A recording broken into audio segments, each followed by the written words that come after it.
Quando foi a última vez que você se viu olhando, fantasiando e cobiçando alguém que não deveria? A Bíblia nos diz que Davi viu Batseba. Ele a viu e foi assim que seu problema com o pecado começou.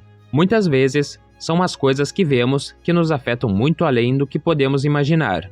Imagine isso, um grande homem de Deus como Davi, um homem segundo o coração de Deus, um homem que defendeu seu rebanho de ovelhas contra um leão e um urso, um homem que enfrentou um gigante temível com nada além de fé, um estilingue e 5 pedras lisas. Esse poderoso homem de Deus caiu em pecado. Ele caiu em pecado sexual porque ele olhou para Batseba. Então, o que você está olhando? Quem você está olhando? Porque seus olhos são portais. Observe a ordem do pecado na maioria dos casos. Os homens vão olhar para uma mulher. As mulheres vão olhar para um homem. A luxúria então surge. Sua mente e sua imaginação começam a correr solta. E seus pensamentos acabarão levando à ação. Então, mais uma vez, o que você está olhando? Ou melhor, para quem você está olhando? Muitos de nós pensamos em imoralidade sexual como se fosse algum tipo de pecado que só pode ser derrotado por um Moisés ou Elias. Mas não. Uma maneira prática de derrotar o pecado sexual em sua vida é começar com seus olhos. Preste atenção ao que você está olhando, as imagens que você está vendo, as imagens que estão surgindo em sua mente como resultado da música que você está ouvindo. Seus olhos são poderosos e sempre irão afetá-lo mais do que você imagina. Aqui está o que a Bíblia diz sobre seus olhos. Mateus, capítulo 6, versículo 22 ao 23. Os olhos são a candeia do corpo. Se os seus olhos forem bons, todo o seu corpo será cheio de luz. Mas, se os seus olhos forem maus, todo o seu corpo será cheio de trevas. Portanto, se a luz que está dentro de você são trevas, que tremendas trevas são. E se você já gostou da ideia desse vídeo e quer receber mais conteúdos inspiradores como esse, não deixe de se inscrever em nosso canal. Clique no botão de inscrição e ative o sininho para receber notificações de nossos novos vídeos. E não se esqueça de deixar o seu like nesse vídeo, para nos ajudar a levar essa mensagem para mais pessoas. Seus olhos são espiritualmente perceptivos? Ou você está espiritualmente cego? A Bíblia diz que se o seu olho estiver ruim, todo o seu corpo estará cheio de escuridão, o que significa que o que você está olhando irá enchê-lo de luz ou escuridão. Então, quando você estiver olhando para aquele homem que não é o seu marido e o despindo com seus olhos, o seu olho é mau segundo a Bíblia, e todo o seu corpo ficará cheio de trevas. E Jesus disse que quem olhar para uma mulher já cometeu adultério em seu coração. Vamos ser realmente sérios por um momento aqui. Muitas vezes, o pecado sexual em suas muitas formas diferentes, desde vícios em pornografia, promiscuidade, adultério, tudo pode ser rastreado até algo que você estava olhando quando não deveria. Então, mais uma vez, deixe-me fazer a pergunta: o que você está olhando? Porque aqui está o perigo. Quando você olha para a coisa errada, quando você olha para o pecado, a Bíblia diz que todo o seu corpo estará cheio de trevas. Isso significa que todo o seu corpo estará cheio de maldade. Esse é um aviso sério da Bíblia. Através de seus olhos, você abre a porta para o diabo. Eu acredito que Jó sabia disso, porque em Jó, capítulo 31, a Bíblia diz: fiz aliança com os meus olhos, como, pois, os fixaria numa virgem? Jó fez uma aliança, de acordo com os seus olhos, para que ele não olhasse. E olhar aqui significa olhar lascivamente para uma mulher. Jó sabia do seu perigo que seu olho representava. Então, ele fez algo a respeito do que estava olhando. Segundo Pedro, capítulo 2, versículo 14, diz: eles têm corações treinados na ganância, filhos malditos. Não deixe que isso seja você. Cuidado, santos. O que você olha afeta você profundamente. Se você é solteiro e está olhando para o corpo de alguém ou dormindo com alguém, esteja avisado de que está enchendo seu corpo de escuridão. Isso vale para pessoas casadas. Caso esteja olhando sexualmente para alguém que não seja o seu cônjuge, com quem você está preenchendo a escuridão. A Bíblia diz em Salmos, capítulo 101, versículo 3: não porei coisas más diante dos meus olhos. Odeio a obra daqueles que se desviam. Não se apegará a mim. Eu o encorajo a tomar a decisão de não colocar os olhos diante de nada sem valor ou perverso.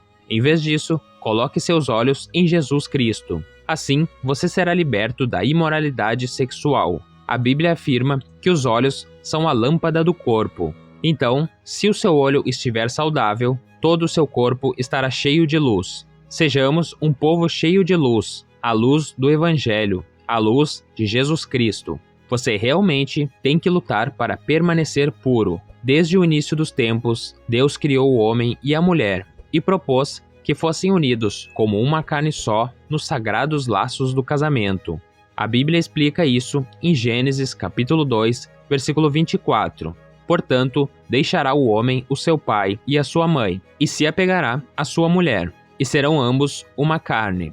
Quando um homem e uma mulher se unem para consumar o casamento, o ato físico de intimidade é uma representação literal dos dois sendo unidos como uma carne só. A intenção de Deus era que o objetivo da intimidade sexual fosse não apenas um vínculo físico entre o homem e a mulher, mas também que eles se unissem mentalmente, emocionalmente e, o mais importante, espiritualmente.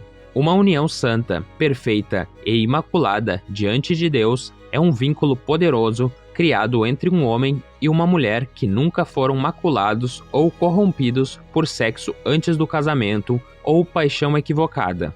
Mas você sabe, e eu sei, que a realidade é que uma grande porcentagem de pessoas em nosso mundo moderno nunca entrará nesse lugar de perfeição com Deus ou com nossos relacionamentos matrimoniais. No entanto, as consequências dos pecados sexuais podem ser catastróficas para a saúde emocional e espiritual de um indivíduo. Quando o apóstolo Paulo abordou a questão da imoralidade sexual, ele declarou: "Ou não sabeis que aquele que se une a uma mulher da vida se torna um corpo só com ela? Porque, como está escrito, os dois se tornarão uma carne só." Isso está em 1 Coríntios capítulo 6, versículo 16. Paulo estava tentando ajudar os sexualmente imorais a entender que quem quer que uma pessoa se una a seu corpo torna-se parte de quem eles são. Eles se tornam parte deles fisicamente, parte deles mentalmente, parte deles emocionalmente e parte deles espiritualmente. Eles se tornam parte de sua própria alma e quaisquer espíritos que possam residir neles terão uma porta aberta para residir naquele ao qual se juntaram. Essa é a razão pela qual precisamos estar cientes das consequências do pecado sexual. Se uma pessoa se une a alguém que tem um problema de luxúria no coração, ela também pode se tornar luxuriosa. Se uma pessoa se unir a alguém que é um mentiroso de coração, esse espírito mentiroso pode vir sobre ela.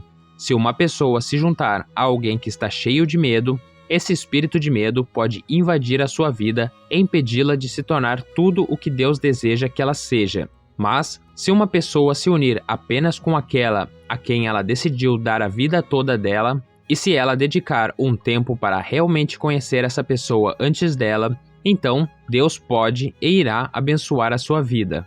União, capítulo 5, versículos 23 e 24. Paulo escreveu essa bela oração: "Agora que o próprio Deus da paz os santifique completamente, e que todo o seu espírito, alma e corpo sejam conservados, irrepreensíveis na vinda de nosso Senhor Jesus Cristo. Aquele que te chama é fiel, ele certamente o fará." Quando nos comprometemos com Jesus Cristo e com os limites de que Deus nos deu nas relações sexuais, nosso Salvador certamente nos fará ficar diante de Deus sem culpa em espírito, sem culpa em alma e sem culpa em corpo, como a noiva sem manchas adornada para o reino. Então, mais uma vez, o que você está olhando? Ou melhor, para quem você está olhando? Muitos de nós pensamos em imoralidade sexual como se fosse algum tipo de pecado que só pode ser derrotado por um Moisés ou Elias. Mas não.